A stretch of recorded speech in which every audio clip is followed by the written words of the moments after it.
치유가. 근데 믿음 좋은 분들의 특징이 뭐냐? 다 고난을 겪은 분들이에요. 공통적으로. 고난 없으면 그렇게 되기는 불가능합니다. 물론 하나님 전능한 역사라면 그렇게 될 수도 있지만은, 그래서 이 치유라는 거, 고난을 통해서 우리가 치유되어진 과정을 통해서 주님을 더 깊이 사모하는 그런 사람이 되어진다. 자, 치유가 교회에서 필요한가라는 질문을 1페이지에 한번 던졌죠. 자, 결론은 치유가 필요하다, 필요하지 않다? 저는 반드시 필요하다 그렇게 믿습니다. 왜 치유가 필요하냐면은 치유는 구원의 과정, 성화의 과정이다. 그렇게 생각하면 돼요. 그러니까 우리가 구원 받았지만 바로 우리가 하나님을 잘 섬겨 그러지 않잖아요. 뭔가 좀 막혀 있고 뭔가 좀 안 돼 있고 구원 받았다는 전제하에. 그런데 왜 그렇게 안 될까 하는 부분들은 옛날에 상처하고 많이 관련이 있더라. 그래서 이런 것들을 제거해 주잖아. 아무리 여러분 수원지하고 여러분 집하고 수도가 연결되어 있어도 파이프가 녹 나오면 녹이 나와 좋은 물이 나옵니까? 녹물 나오죠? 그럼 우리는 뭐 하죠? 파이프를 갈든지 청소하든지 그러면 새물이 나오잖아요. 그러니까 구원 똑같은 것 같아요. 구원도 뭔가 막혀있는 영역이 있을 수 있죠. 여러분. 미워한다든지 또는 과거의 상처 때문에 하여간 돈 때문에 뭐가 다 다르지만은 여러분 거듭난 사람 자녀가 되고 그래서 부러진 관계가 하나님 관계가 이어졌다 할지라도 뭔가 문제가 있는 영역에서는 이상의 그 영역에서는 잘 안 돼. 그럼 그걸 우리가 고쳐야 되고 수리해서 하나님과 관계 회복이 되어야 된다. 치유는 교회 사역의 중심이 되어야 되는 우리가 해봤잖아요. 해봤는데 그렇게 치유를 시작했고 교회는 2번 나중에 한 거죠. 그래서 어떻게 보면 본의 아니게 치유 전문적인 교회가 되어졌는데 하나님께 중간에 바꿔주셨죠. 굉장히 진통은 좀 있었고 거의 한 70에서 80% 사람이 떨어져 나갔죠. 아마 계속 치유했으면 꽤 많이 우리가 300~400명 모였을지 몰라요.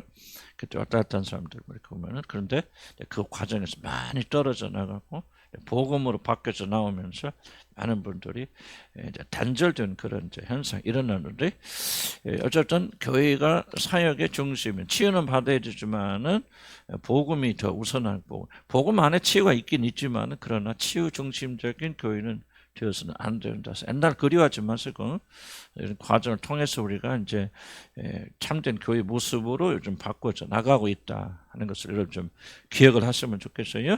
치유할 때 내가 좋아요? 그립습니까?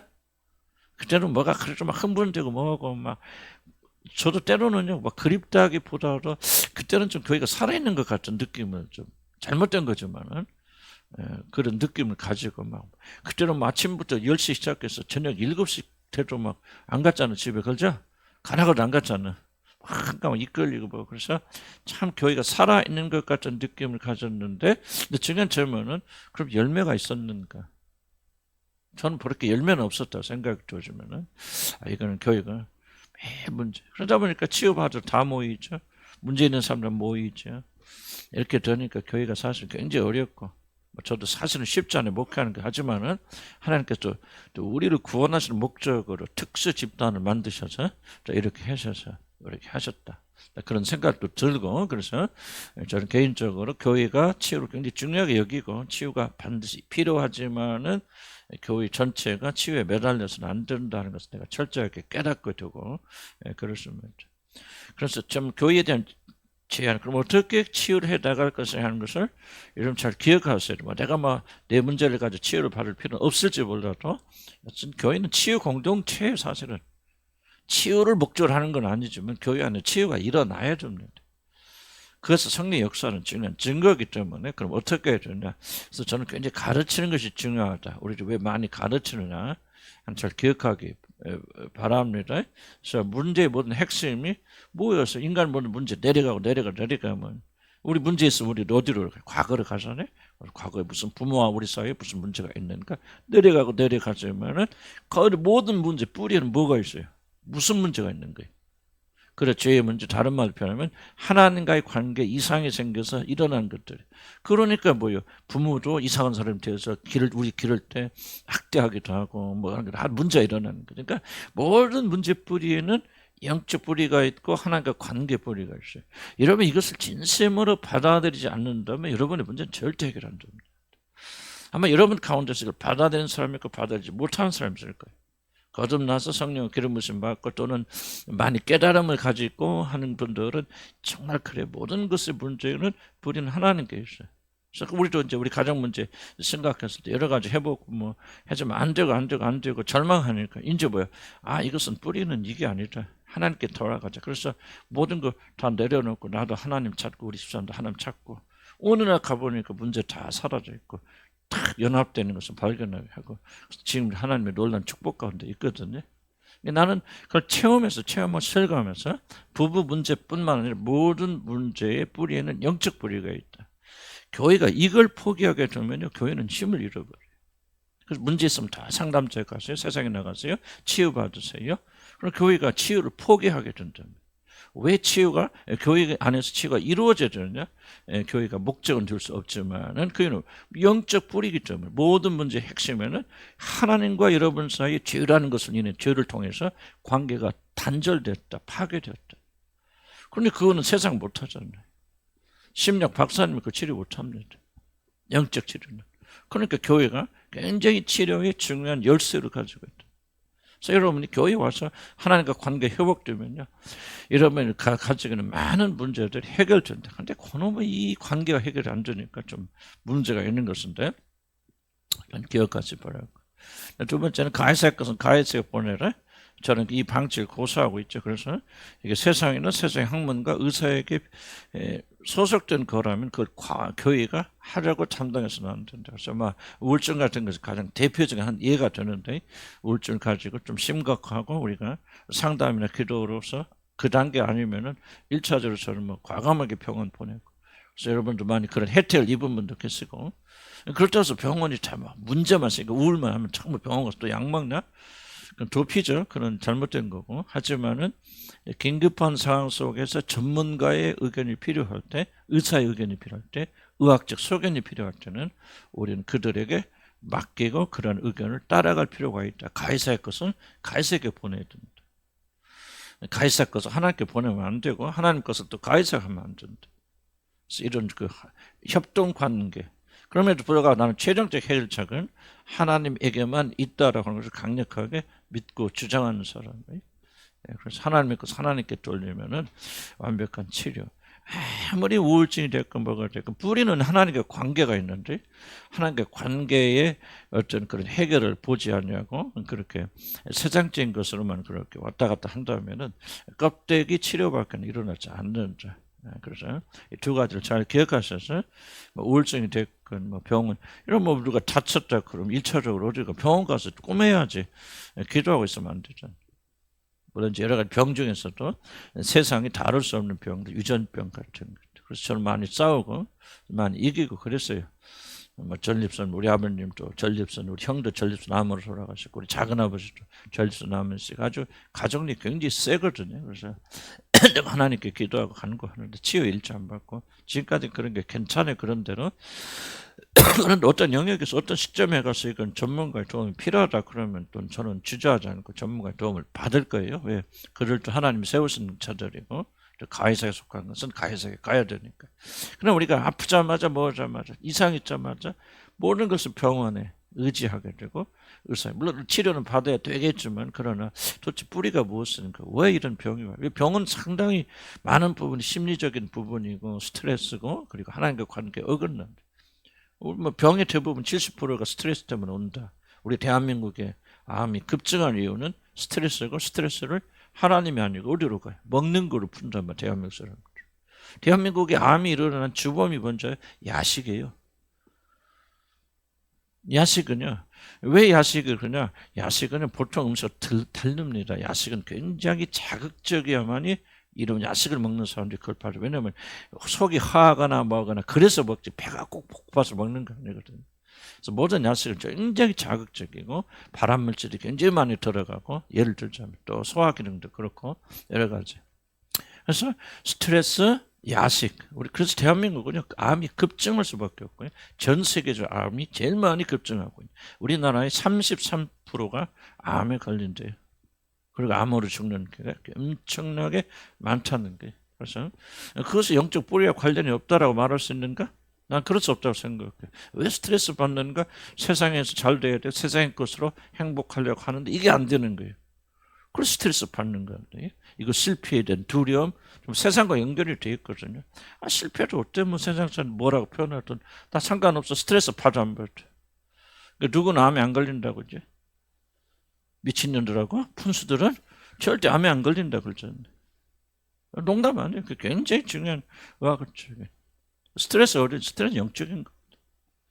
하나님께 주어진 거 만족하지 못해. 이거 꼭 있어야 필요해. 이거 돼야 돼. 그래서 스트레스 받아. 시집 못 가니까 스트레스 받아. 그런데 그리스도 예수 안에 있으면 나는 그분이 나의 신랑이야. 그러면 시집 못 가도 스트레스 없을 텐데. 그냥 내 시집 못해. 월급, 직장이 있어 없어. 직장 없는 사람들이 무시하잖아요. 왜 직장도, 변변한 직장도 없습니까?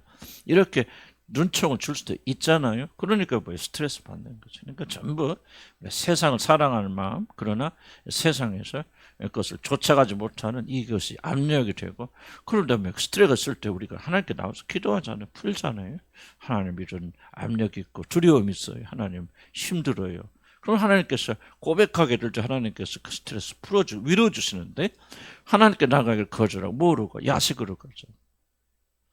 야식하니까 또 스트레스 받지 마시고 이런, 그러면 안 계시겠지만 이제 대표적인 얘기를 말씀드려야 됩니다. 음식으로 가니 아니 이건 내 말이 아니에요. 우리 암 전문 세계적인 암 전문가가 한국인들이 왜 암이 그렇게 급증하는 거를 세 번째 내가 지금 얼핏 기억이 안 나요. 두 번째 두 가지를 연결해서 말하는 거예요. 스트레스, 한국 사회가 스트레스 많은 집단이 없단 말이에요. 그런데 한국 사람은 스트레스 무엇으로 푸느냐? 외국 사람들 뭐로 푸냐? 스포츠로 많이 풉니다. 외국 그러면요 스트레스를 때 나가서 공차고 뭐하고, 그래서 막 클럽들이 엄청 많습니다. 우리나라 비교도 안 되는 클럽들이 많죠. 영국 가보세요. 축구 클럽이요. 우리나라 1부, 2부, 2부, 그러니까 5부 리그까지 있어요. 팀만 몇천 개죠. 또 동네마다 공차죠. 그리고 농구하죠. 뭐죠. 배드민턴 하죠. 스트레스 있으면 운동으로 풀어. 차라리 그게 좋잖아 사실은. 그런데 우리나라는 뭘로 풀어요? 풀어라 마셔라. 한국 문화는. 완전 스트레스. 끝나고 요즘 많이 좋아졌다고 하는데 직장 끝나면 더 어디 갑니까? 스트레스 풀러 가자. 그래서 막 나서 뭐를 먹는다고? 굉장히 자극적인 거예요.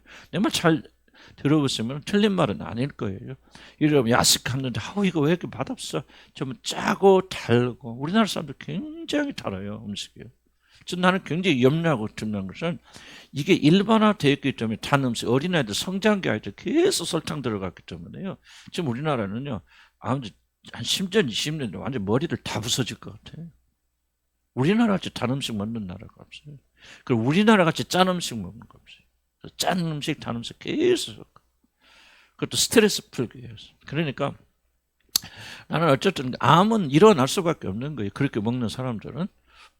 그럼 왜 그러냐? 영적인 것 사는 게 단절됐기 때문에 그런데. 그럼 우리가 가지는 문제와 어떤 영적인 것에 관련이 없다고 누가 그렇게 말하느냐 그 말이지. 네, 그런 걸. 그다음에 이제 복음을 강하게 그리고 놀란 은혜를 선포해야 된다. 그래서 복음은 단순히 예수 믿고 전도하는 것이 아니고 우리 전체 금방 말한 부분들 복음의 메시지고, 그렇게 스트레스 받을 필요 없다. 세상에서 너희가 떨어져도 세상에서 너희가 말하자면 뒤처진 사람이 되어도 너희를 위해서 아버지 집에 너희 거할 곳이 많도다. 예를 들자면 우리 주님이 그렇게 말씀하셨잖아요. 그러니까 스트레스 안 받는 거예요. 그렇게 세상에서 우리 가난해도 이것 때문에 우리 자녀들 직장도 제대로 못 다니지. 그래도 우리 자녀가 그것 때문에 실패해가지고 하나님을 사모하는 사람이 됐잖아. 그 영광의 나라 들어가니 얼마나 좋아. 이렇게 되잖아요. 그렇게 하면 스트레스 있어 없어요? 없죠. 근데 세상이 이렇게 크니 이 세상에서 원통해서 이런 식으로 되어져 나가니까 스트레스를 받게 되어진다. 복음 안에서 우리 인간이 가진 문제를 해결돼야 된다. 뒤에 더 자세히 설명하고 수없이 내가 반복하지만 복음은 우리의 모든 필요를 다 수용하게 되어져. 하나님께 관계가 있어요. 그러니까 스트레스 받을 때만 하나님께 나아가 이런 고민과 걱정과 근심이 있을 때마다 그분께 나가서 기도하고 간구해 그분이 들어주셔. 그럼 되잖아요. 복음 안에 해결이 있다면 교회 안에 교회 공동체, 사랑의 공동체 우리가 그래서 내가 뭐 하지 말라 교회 오면은 비판, 판단, 정죄하지 말라 그 말이에요. 서로 감싸주고 이해해주고 안아주고 포용해주면 비록 세상에 살면서 상처를 입었다 할지라도 교회 공동체에 오면 위로받고 격려받아야 되잖아요. 근데 교회 오면 더 상처받아. 그럼 교회가 치유 공동체로서 기능을 못하게 되는 거 아니에요. 교회는 치유하는 장소, 비판, 판단, 정죄가 아니라 치유하는 장소. 물론 잘못한 것도 잘했다 그렇게 말하는 거 아닌데, 성령께서 깨닫게 해주고 뭐 여러분들이 뭐 잘해라 못해라. 근데 다른 사람은 잘해라 못해라 하는 사람들이 문제는 뭐냐면 자기 자신에 있는 문제가 더 큰 사람. 비판할 때 배웠잖아요. 여러분의 들보가 있기 때문에. 제발 좀 우리 특별히 새로 오신 분들 얘기 좀 콩노라 판노라 하지 마세요. 그게 그들의 영혼을 근심 속에 빠져서 죽이는 거예요. 어린아이들에게 담당하지 못할 것을 보면 그 사람 차라리 연자맷돌 두고 보세요. 하나님께서 보호하시는지 않았습니까? 침묵 그렇게 못하면 여러분이 꼭 가르쳐야 됩니다. 이게 경건이에요. 여러분들 철저하게 침묵하세요. 침묵의 평강의 평. 기도하시면 돼. 조용히 혼자 기도할 때. 절대 우리 교회는요. 뭐 하지 말자? 비판. 여러분 남편과 아내 사이도 비판하지 마세요. 옳은 것도 말하지 않는 훈련하셔야 돼. 내가 이 사람의 잘못을 지적해줘 고쳐줘야 잘 간다. 이게 바로 이게 큰 함정이에요. 여러분들. 가까운 사이일수록 뭐를 지켜야 되나? 침묵을 지켜야 돼. 말은요. 성경 계속 나오지만 말은 많이 해서 이러면 좋은 거 하나도 없어요. 말은. 저도 일생 뒤돌아보면 제일 많이 후회되는 게 말을 많이 한다. 직업상 계속 말을 해야 되니까요. 이게 한번 달달달달 붙어버리면요. 그냥 이게 멈춰지질 않아. 요즘이나 조금 이제 나이 들어서 그런지 가능하고 좀 그렇긴 한데 하여간 침묵. 가정의 평화 지키려면 침묵하세요. 위로하고 격려되는 말, 모든 짐을 예수님처럼 내가 짊어지고 뭐 남편이 어쩌나 그런 거 하지 마세요. 하여간 침묵하면 나는 여러분의 싸움의 갈등이 70~80% 얼마나 더 없어진다는 생각이 들어요. 참으세요. 꿍꿍 참으세요. 우리 어떤 참에도 꿍꿍 참자 아팠다고 그러잖아. 그게 경건해요. 그게 능력이에요. 그냥 5분도 못 참는 거 그건 능력이 없어서 그러는 거죠. 승리해서 기쁘잖아요. 그러니까 또 참을 수 있지. 말할 수 있지. 물론 항상 100% 참으면 말할 때가 있기도 하겠죠. 그때는 뭐 정말 사랑 안에서 어떤 진리, 진실을 말할 수 있겠지만 좀 그 점을 기억하시기 바랍니다. 그래서 치유 공동체가 되려면은 서로 비판, 판단, 정죄하지 말고 들어주고 끼어들지 말고 또 가르쳐. 내가 왜 그룹 토의를 잘 안 시키냐면 선생들이 너무 많아 우리 교회는. 왜 그렇게 인내 못합니까? 나는 분위기를 알거든. 다 이렇게 들어보면 무슨 말인지 다 내용 안 들어봐도 분위기 딱 알잖아요. 보면 그렇지 않은 분도 계시는데요. 적지 않은 분도 참 대답을 좀. 그래서 내가 이게 조금은 가슴이 좀 많이 아프면 그냥 들어주세요. 비판하지 마세요. 기도해주세요. 같이 울어주세요. 틀렸어도. 그러면 치유 공동체가 되어서 치유가 일어납니다. 옳아서 치유되는 게 아니라 많은 분들이 오해하거든요. 오해하는 것을 옳아서 진리로 옳기 때문에 치유된다 생각 안 해요. 여러분 상담할 때도요. 상담자들이 가서 너 이거 틀렸어 이게 맞아 막 진리로 진실로 올바로 가르쳐줘서 치유되는 게 아닙니다. 뭐가 그들을 치유하는 줄 아십니까? 상담자들이 내가 틀리면 엉터리 같은 말 해도 나를 비판하지 않고 비판하고 들어준단 말이에요. 들어주고 공감해 준단 말이에요.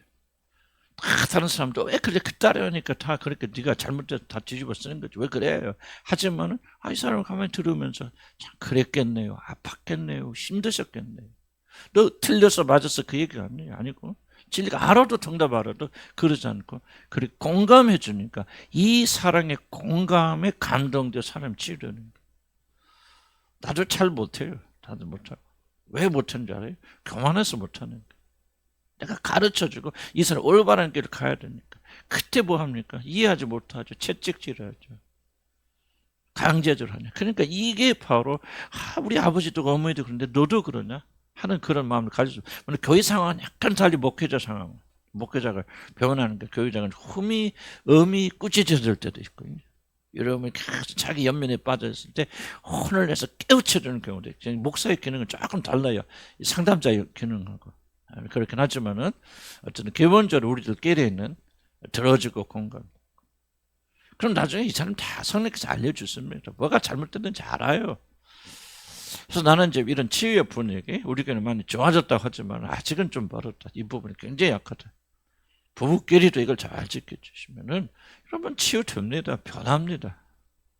안 하면 안 변하는 거예요. 또 뭐 그렇긴 하지만 내가 하나님께서 나를 아내로 삼으신 거는 남편의 이 죄를 지적하고 올바른 길로 내가 올바른 일을 하면은 이 얘기를 안 하면은 누가 올바른 거 하겠냐. 지금 나가보세요. 나가서 길거리에서 투자하는 사람 다 똑같은 마음으로 그걸 합니다. 내가 정의를 부르지 않으면 어떻게 대한민국의 정의가 되겠냐. 대한민국 망한다.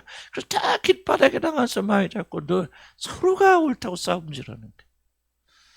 난 이게 좋아요. 여러분이 멈춰야 된다. 그래야 우리가 치유 공동체가 되고 가족도 치유 공동체가 되어지고 자녀들도 거기서 치유가 되어지는 거예요. 자녀들 올바로 가르쳐가면 안 돼요. 격려해야 돼요. 위로해야 돼요. 잘해야 돼요. 저도 이번에 이제 며칠 전에 우리 이현승 목사님을 통화하는데 나 내용은 뭐 바뀔 수는 없고 어떤 부분에 대해서 참 공감되는 부분이 있고 내가 그래서 굉장히 나는 우리 아들한테 이렇게 너는 참 지혜의 사람이다. 네 안에 참 지혜가 넘치고 내가 가지고 있지 못한 지혜를 가지고 있는데 머리만 좋은 게 아니라 삶의 지혜도 네가 갖추고 있어서 나는 너무나도 고맙고 난 기쁘고 즐겁다. 벌써 듣는데 확 달라지는 거 얼굴이. 난 내용은 뭐 말할 필요도 없어. 이제 내가 내가 그걸 목적으로 하는 거 아니야. 난 진심으로 말하는 건데요. 벌써 완전히 달라지는 게. 그러면 자신감이 붙는 거예요. 격려죠. 진실로 격려죠. 하나는 보여주는 그러니까 못한 것도 있고 있겠지. 나 못한 거 얘기 잘하네. 그러나 잘한 거 있으면 볼 땐 잘습니다. 또 본인이 내가 잘했나 못했나 그런 마음이 있으니까 이 얘기할 거 아니에요. 아버지한테. 그럼 아버지가 보면 위로하고 격려. 넌 지혜가 있고 지혜의 사람. 난 실제 그렇고 내가 가지고 있지 못한 지혜를 네가 가진 난 하나님께 너무 고맙고 감사하죠. 잘했다. 그러면요. 달라집니다. 사람들. 그런 아이들 안 망해요. 그런 아이들은요. 그 길 안 갑니다. 가려고 그랬다. 진실. 비판하면 안 돼요. 정죄하면 안 돼요. 그러면 우리 공동체가 되어져서 이 치유의 공동체가 그렇게 될 줄 믿어요. 그럼 각자가 연습하셔야 돼요. 각자가 침묵 짓기, 위로하고 격려하고. 옆 사람 칭찬하면 막 가슴이 배알이 조금 꼴릴 때도 있지. 솔직히 까놓고 얘기했어요. 그러면 안 돼. 우리 이기고 나가야 됩니다. 과거는 현재 영향을 주는가? 과거는 현재 미래를 결정하는데 나는 100% 믿습니다. 여러분이 어떻게 표현하든 여러분은 현재 모든 삶은 과거의 영향을 받습니다. 물론 극복했다면 다르죠. 다른 거 극복하기 전에는 100% 무의식 속에서 여러분이 과거에 상처가 됐건 뭐든 과거는 현재와 미래를 결정합니다. 그래서 과거를 다루지 않고서는 현재와 미래를 결정할 수 없습니다. 나는 과거대로 안 살 거야. 이제부터 내가 새롭게 살 거야. 맨 하고 그렇게 나간다고 해서 되어지는 게 아니에요. 인간의 심리. 인간은. 그렇게 되면 얼마나 좋겠어요. 이 사건 지나서 보라. 새 것이 되었다. 내가 원하기만 하면 새 것으로 살아갈 수 있다면 얼마나 좋겠어. 근데 그렇게 하나님의 질서는 그렇게 아니에요. 과거는 반드시 현재와 미래에 영향을 주고 왜 그걸 잘 이해가 안 되냐? 무의식에 다 숨어있기 때문에.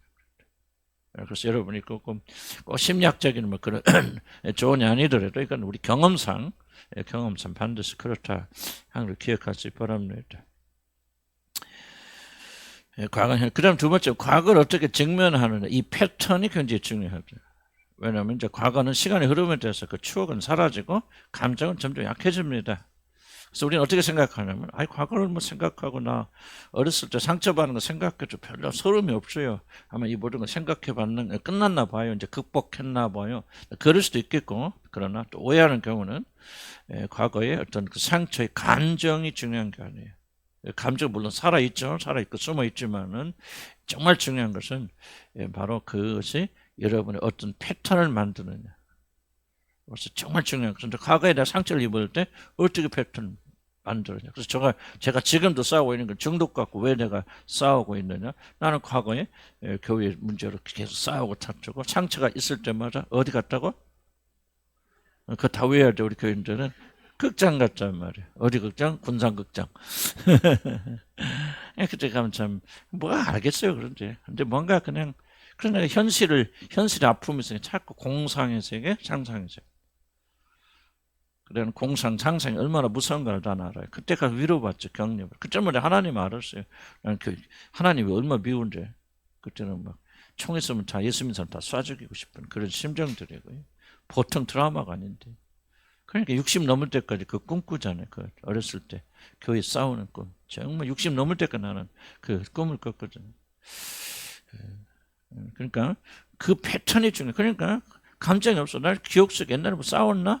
뭐 그런 기억이 있지만 잘 기억도 안 나요. 기억도 안 나고 뭐 그 사람들 생각하면 뭐 미운 것도 없고 뭣도 없고 뭐 지금 뭐 40, 50년, 60년 지났는데 그런데 중요한 것은 뭐냐? 그러니까 내가 그 모든 상처를 극복했는가? 아니라는 거지. 뭐가 남아있어요? 어렵고 힘들 때마다 마음에 적적할 때 어디로 가는 오락을 통해서 또는 뭐 비디오가 되고 뭘 통해서 그를 위로받으려고 하는 패턴이 살아있다는 거예요. 왜 나는 영화를 안 봅니까? 뭐, 진짜 뭐 1년에 한 번쯤이나 우리 집사람은 정말 뭐 코미디가 있거나 그런 거 있으면 한두 편 보지만 나는 왜 영화를 안 봅니까? 왜 드라마를 내가 끊었습니까? 내가 바로 그런 약점이 있기 때문에 그래요. 다른 사람보다 훨씬 더 어려웠단 말이에요. 그래서 조심하고 왜 내가 스마트폰을 전쟁합니까? 바로 그런 이유들, 내 경력이 있기 때문에 그런 거예요. 그래서 이것이 남아 있다면 그 사람 나는 과거로부터 자유로운 거 자유롭지 않은 거예요. 자유롭지 않은 거죠. 그러니까 과거의 문제를 돌아보면서 이걸 이겨내가지고요. 새로운 패턴을 바꿔나가야만이 내가 받은 구원이 내 삶에서 온전히 이루어졌어. 이것이 결정적으로 하나님과 나 사이를 현재 가로막고 있었잖아요. 이걸 많이 가는 거예요. 많은 분들. 감정이 없어요. 아버지 생각해도 별로 생각이 안 납니다. 하고 그렇기 때문에 문제가 끝났다고 착각하는데 저도 이걸 치유해보면서 이걸 발견한 그게 아니다. 사단의 전략은 그게 아니고 우리가 습관을 만들고 관습을 만들면은 왜 그런지도 모르게 그런 습관에 빠져. 나 왜 그런지도 모르게 지속적으로 영화 보고 드라마 보고. 내가 제일 두려운 게 은퇴하고 할 일 없으면 드라마 볼까 내가 제일 두려운 거. 그래서 지금부터 싸우는 거예요. 기도하는 거예요. 지금 목회하니까 안 그렇지만 할 일도 없었다 막 그러면 뭐예요? 멀리 또 옛날 조영기 목사도 그랬다고 그래. 벽장 속에다가 텔레비 세놓고 숨겨놓고 멀리 쳐다보고 그러셨다. 옛날에 그 은혜 받으시기 전에 전도사 시절에 그런 간증도 하시더래. 자, 무의식을 주제로 삼는 게 성경적인가? 왜냐하면 치유는 굉장히 그 프로이트 학파뿐만 아니라 모든 것들이 그 무의식에 많이 관련되어 있거든요. 그래서 무의식을 모르면 이건 심리는 모르는 거예요. 기독교는 그냥 예수 믿고 하나님 자녀가 돼서 끝나지 뭘 옛날에 뭐 무의식이 어쩌고 과연 무의식을 생각하는 것을 성경적인가 하는 이야기를 했었죠. 성경적이다 아니다? 성경적이다. 왜? 하나님이 중요하게 주신 것 여러분의 행동이 물론 행동 맞아 행동 맞는데 중요한 것은 행동 밑에 있는 동기 마음. 우리 인간은 뭐야? 겉모습 보죠. 열심히 이런 거 무엇인가 교회에서 착하게 일하면 우리는 뭐합니까? 그 사람의 마음도 그러할 것이다 라고 말하지만은 그렇지 않을 수도 있잖아요. 사람은 외모를 보지만 나는 여호와는 사람의 마음의 중심 뭡니까? 내가 볼 때는 무의식이에요. 숨겨놓은 것. 예수님도 그죠. 마음은 들어가는 게 더러운 게 아니다. 마음에서 나오는 것은 무의식이죠. 무의식이죠. 이런 것들이 사람. 왜냐면 의식의 세계는 뭐예요? 우리가 뭐 하죠? 컨트롤 하잖아요. 우리 속에서 올라오는 것들이 우리가 조절한다면 그게 의식이라면 의식은. 다른 게 의식이 아니에요. 무의식과 의식은 의식하지 못하는 게 무의식이고 의식하는 게 의식이에요. 어렵지 않아요. 의식은 뭐예요? 참 뭐 내가 지금 이렇게 말하면 여러분들이 뭐라고 말할까 생각할까. 그래서 뭡니까? 속에서 야이씨 하고 나오는데 의식은 뭐예요? 그걸 누르지요. 이게 의식이에요. 그런데 내 마음속에 뭐가 있어요? 에이씨 하는 게 있어요 없어요? 있지만은 여러분들 체면 때문에 누르잖아요. 그러니까 우리는 뭐예요? 목사님이 정말 젠틀해요. 너무 멋있어요. 그래서 내가 여러분을 의식하여서 내가 잘 보이기 위해서 좋은 목사를 보기 위해서 그렇게 무의식을 누르고 있다면은 나는 지금 뭐 이걸 가르쳐서 위선자라 그렇게 말해요. 하나님 봤을 때는 네 마음속에 지금 뭐가 있는지. 나는 교회 대개 목사들이 정말 이런 무의식의 세계 속에 많이 걸려 있다. 그걸 생각을 합니다. 요즘 뭐요? 세상이 어떻게 좀 큰 교회 보면 어디 교회 뭐 목사님이 뭐라고 했는지 세상 사람들 어떻게 평가할까? 그게 다 지배하고 있죠. 정말 무서운 거예요. 세상을 이미 세상이 교회를 길들이는 데 성공했어요. 그래서 교회가 힘이 없는 거예요. 지금 무슨 말 하든지 세상이 어떻게 생각할까? 그게 두려운 거죠. 그래서 막 그렇게 연극하고 뭐. 자, 봅시다. 그러면 인간의 행동을 결정하는 요소를 좀 하고 쉽게요. 보겠습니다. 더 있겠지만 더 많이 막 해도 뭐 복잡해지고. 사실은 제가 뭐 하고 싶은 것은 이제 5번 거듭남 같은 거를 1번으로 놓고 싶은데 일단은 그건 뭐 순서는 그렇게 중요한 거 아니니까. 타고난 기질. 타고난 기질이 뭡니까? 유전자의 그 형태가 있어요. 어떻게 보면.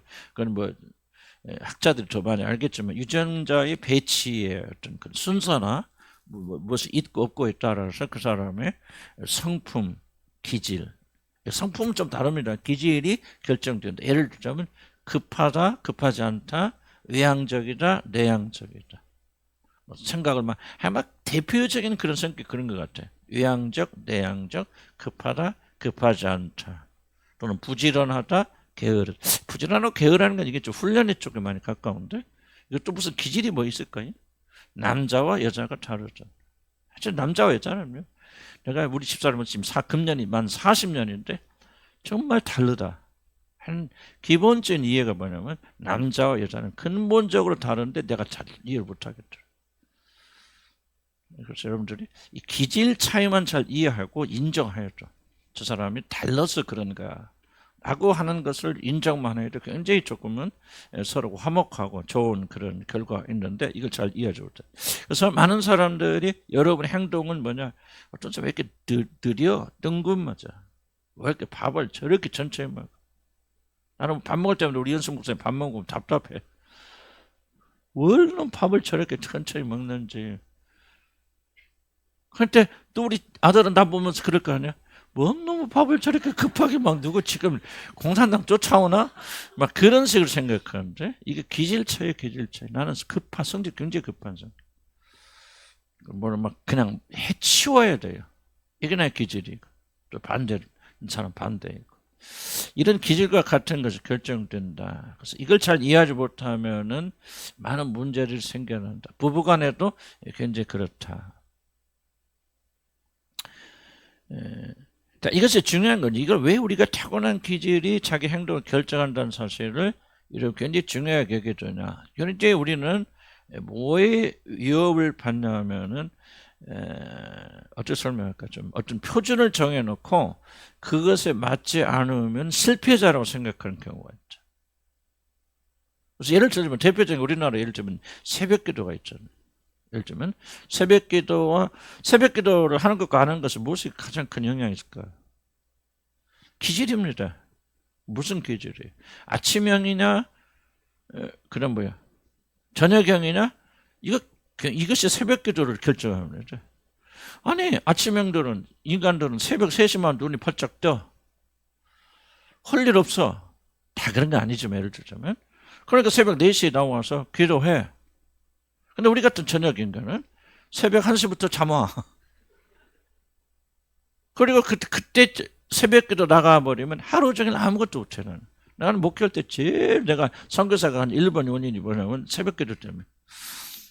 숨어있는 원인이 다른 원인도 있겠지만 예를 들자면은 나는 새벽기도 나가 새벽 4시에. 우리 이제 안디옥에 있을 때는 너무 바쁘니까 지금 집에 한 12시쯤 들어와요. 12시 들어와서 씻고 자면 뭐 한 12시 너무 반이나 1시 되는데 4시에 또 일어나서 가야 돼. 안 가면 부목사가 안 되잖아요. 가면 하루 종일 피곤해. 휘청휘청해져 잔다. 그럼 나는 왜 그렇게? 나는 고민이죠. 왜? 얼마나 믿음이 없고 엉터리면은 이게 새벽 재단 하나 못 산다는 말이지. 그래서 이게는 뭐예요? 올바른 고민이에요? 쓸데없는 고민이에요? 쓸데없는 고민이라고 말이에요. 나는 새벽 기도가 아니고 저녁에 기도하는 것이 더 효과적이고 더 집중해서 하는 게 기도할 수 있어요. 그런데 새벽 기도를 하는 것이 더 좋다? 그것이 은혜라? 그것이 하나님 주신 어떤 법령이다 이렇게 같이 오해되어서 얼마나 많은 사람들이 기질 차이를 가지고서 이것을 죄라고 그렇게 생각하는. 난 여러분들도 자세는 나도 잘 모르겠지만 여러분들이 다 이런 이슈가 많이 있어요. 기질로 오는, 물론 게을러서 기도를 안 한다 그런 문제죠. 그냥 기질 차이에서 오는 그런 것들로부터 우리가 굉장히 자유할 필요가 있는데 율법은 그걸 묶어버리죠. 부인해버리죠. 이해 갔습니까? 무슨 뜻인데?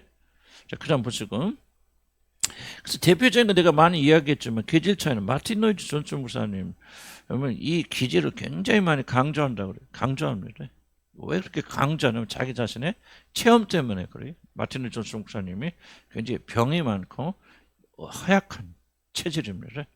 그래서 이분이 이제 중반기 40대 50대 넘어가서 이 문제를 극복하고 본인 자신이 의사하니까 이건 운동밖에 없다. 운동을 제대로 안 해서 그런다고.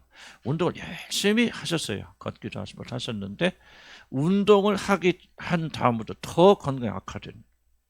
그래서 그는 일어나지 못할 정도 거의 그렇게 기어다닌 정도에 그렇게 악화됐습니다. 그래서 여러 가지 이렇게 해도 방법이 안 나요. 그래서 이분을 누가 찾냐면 자기 스승이서 호머라고 그래서 이분이 그 영국 여왕의 주치였습니다. 이게 마틴 루이스 존슨 목사가요 굉장히 유명한 의사입니다. 그냥 보통 의사가 아니고 그 영국 여왕 주치의 수제자예요.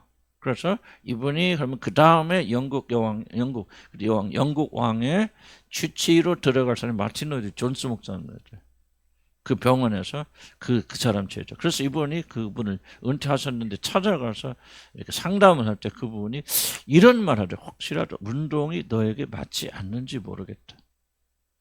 그런 얘기를 하더라고요. 이 정기보험 나오거든요.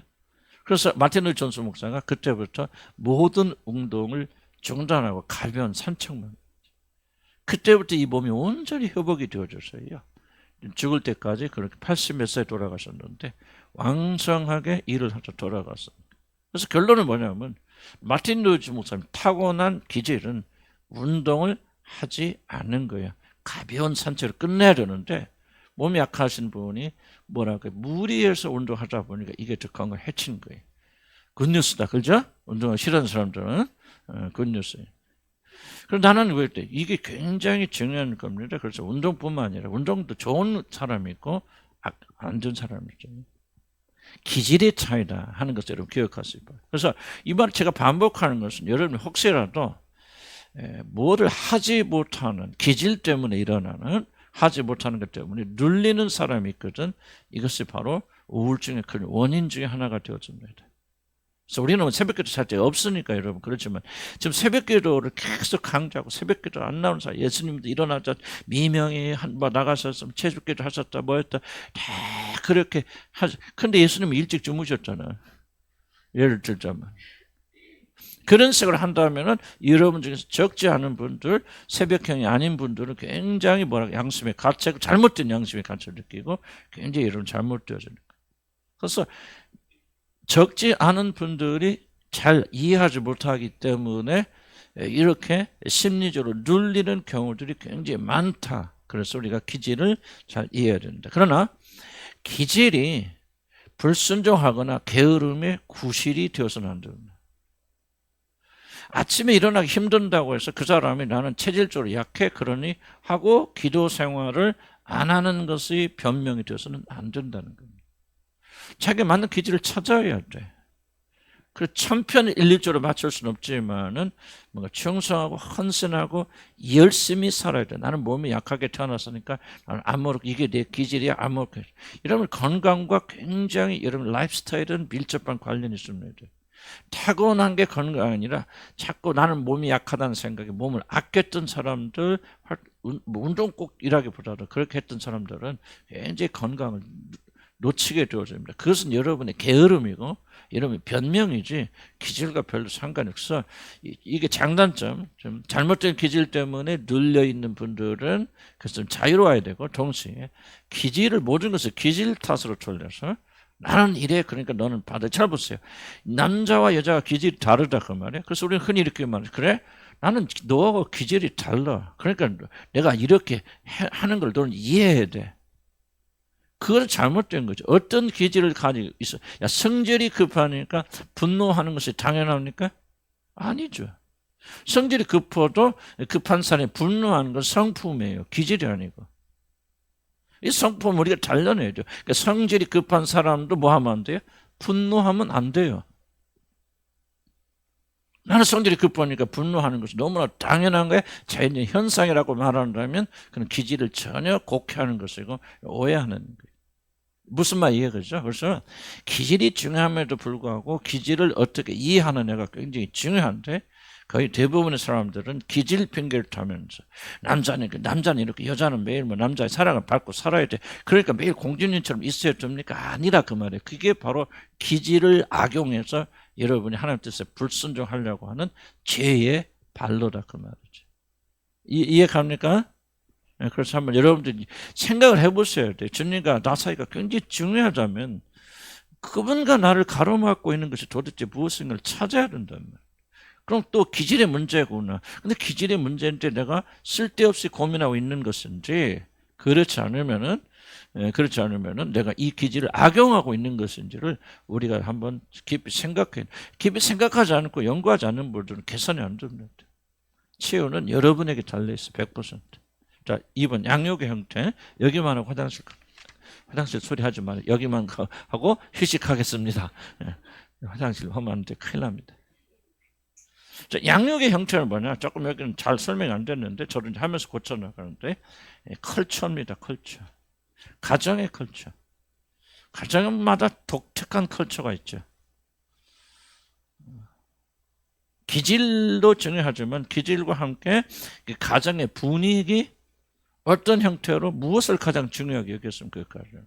어떤 가정은 돈을 굉장히 중요하게 여기는 가정이 있었겠죠. 돈이면 최고다. 돈 없어 아무것도 아니라 돈 벌어야 돼. 또 어떤 분들은 돈 없어 뭐해. 돈이 중요한 게 아니야. 사람은 배워야 돼. 학식이 있고 학력이 있어야 돼. 알아야 돼. 이게 돈보다 더 중요한 거야. 예를 들자. 아니야 그거 돈 없어서 다 중요한 게 아니야. 형제간의 우애가 중요한 거야. 예를 들면 정주영 회장 같은 거 이도 유명하잖아요. 그래서 꼭 정주영 회장은 자기 집에서 밥을 먹을 때 전부 팔형제가를 전부 불러서 무조건 정주영 회장 집에 출근해야 돼. 그래서 그분이 가장 중요한 형제간의 의리예요. 그래서 현대가는요 잘 안 싸워 형제끼리 서로 양보합니다. 그래서 현대가 이렇게 큰 거죠. 그게 바로 가풍 컬처 양육의 형태입니다. 어떻게 그 사람은 양육했는지. 여러분이 폭력을 행사하는 집은요. 애들은 좀 뭡니까? 폭력을 양육하잖아요. 그럼 애들은 폭력을 배우는 거예요. 기질이 급할 수 있어요. 그러나 기질이 급하다 자 폭력적이 되는 거 아니에요. 폭력이 되는 것은 그 가정의 컬처가 뭐냐 그 말. 그 컬처를 누가 만들죠? 엄마 아빠가 싸울 때 어떻게 싸웁니까? 치고받고 싸웁니까? 욕합니까? 분노합니까? 대다 던집니까? 뭐합니까? 때립니까? 그럼 아이들은 자연적으로 폭력적이죠. 성질 급한 기질을 가지고 있는 데다가 그게 굉장히 중요한데 어떤 집안으로 태어나고 어떤 집에 자라나는가가 많은 문제가 거기서 일어납니다. 어떻게 이것을 고치느냐 하는 것은 뭐 이제 별개지만은 일단 인간의 행동에 영향을 주는 중요한 요소 중 하나가 이 양육입니다. 여러분 가정 어땠습니까? 뭐를 그렇게 중요하게 여겼습니까? 그래서 바로 여러분이 지금도 무엇을 해결하지 않았다면 중요하게 여깁니까? 무엇 때문에 고민하고 고통하고 있습니까? 하는 뿌리가 거기서 흘러나오게 됩니다. 그러니까 돈을 굉장히 중요하게 여겼던 집안, 돈이 최고다. 또는 그렇게 말은 안 했어도 가난했던 집안이라면 어렸을 때부터 양육이 돈이 최고라는 속에서 이게 자라나잖아요. 그러면 커서 성장했을 때 그 사람 물질적이 되어지고 물질이 없어서 고통하게 뭐가 그런 것들 다 가정이 다 다르지만은 그런 형태를 여러분들이 잘 발견을 좀 해야 되겠다. 몇 가지 질문사항 있습니까 혹시? 절대적 성경이 근데 MBTI가 중요하면서도 왜 MBTI 들어보셨죠? 자기 성품 테스트하는 거. 왜 절대적이 아니냐면요. MBTI 기질만 있는 게 아니라 그 성품 있잖아요. 기질을 어떻게 다루느냐는 성향, 성품 더 중요하거든요. MBTI가 모든 것의 문제 해결책이 아니에요. 나는 MBTI가 이러니까 이런 성향이니까 이렇게 해도 당연해. 이거는 완전 횡포죠. 그러나 MBTI 같은 것들은 도대체 어떤 그 성향을 내가 가지고 있는지 자기 자신을 이해하는 데 도움이 됩니다. 그러나 그런 기질을 가지고 그대로 살아도 된다는 말은 아니죠. 그럼 기질에 맞게 사는 것이고 그 기질을 가지고 있는 사람들은 어떻게든 다른 사람. 근데 MBTI 하시는 분들이 전부 다 자기를 변명하고 계시만이 이게 왜 그렇게 인기가 주냐면 인간의 죄된 성향 안에서는요 항상 자기를 유리하게 만들지 않으면 좋아하지 않아요. 그럼 MBTI를 왜 그렇게 요새 현대인이 그렇게 뭐 정치도 MBTI, 뭐도 MBTI 뭐 난리 피거든요. 이유는 뭐냐? 그것이 우리에게 좋은 변명거리를 주기 때문에. 난 성향이 이래서 기질이 이래. 그래서 이렇게 하는데 왜 그거 네가 이해를 못하는 거야? 나 성질 급해, 더럽게 급해. 나는 그게 내 기질이야. 그래서 내가 분노하는 걸 왜 그걸 이해를 못하는 거야? 이게 MBTI나 이런 그 성향을 좋아하는 이유거든요. 그게 아니라는 거죠. 왜 분노하고 잘못됐습니까? 그 급한 기질을 가지고 있는 자가 자기 연단과 절제를 하지 못하고 폭발했고 잘못했기 때문에 분노하는 거예요, 여러분들. 기질이 그래서 분노하는 거 아니에요. 예수님을 그 베드로도 막 기질이 그렇죠. 베드로가 매일 처음에는 좀 그럴 수 있지만 베드로가 매일 분노 앞뒤고 우리 베드로같이 온유한 사람 뭐지? 베드로서 보세요. 사랑으로 가득 차 있잖아요. 그럼 베드로의 기질이 바뀐 게 아니에요. 베드로의 기질은 여전히 급해요. 여전히 충동적이에요. 그런데 그리스도의 영으로 인해서 그가 성화되니까 완전히 다른 사람. 난 베드로서 보면요. 베드로를 이해하고 베드로서를 보면요. 정말 은혜스러워요. 어떻게 이 사람이 이렇게. 이게 바로 성령의 역사라. 그러니까 기질이 중요하고 이해하는 게 필요하지만 기질이 자기 행위의 변명이 돼서는 안 된다. MBTI 기회가 있으면 해보시기 바랍니다. 나를 이해하고 나는 남편이 이렇게 외향적이고 나는 뭐 내향적 그렇고 뭐 이렇게 수십 가지 복잡한 게 있는데 나 기억도 못해. 그것이 더 중요한 게 있다면은 그런 기질을 그리스도 예수 안에서 성령의 능력을 어떻게 통제하여서 사랑을 표현하는 도구로 바뀔 거냐. 이것이 굉장히 중요한 것이지. 그래서 그렇게 참조하시기 바랍니다.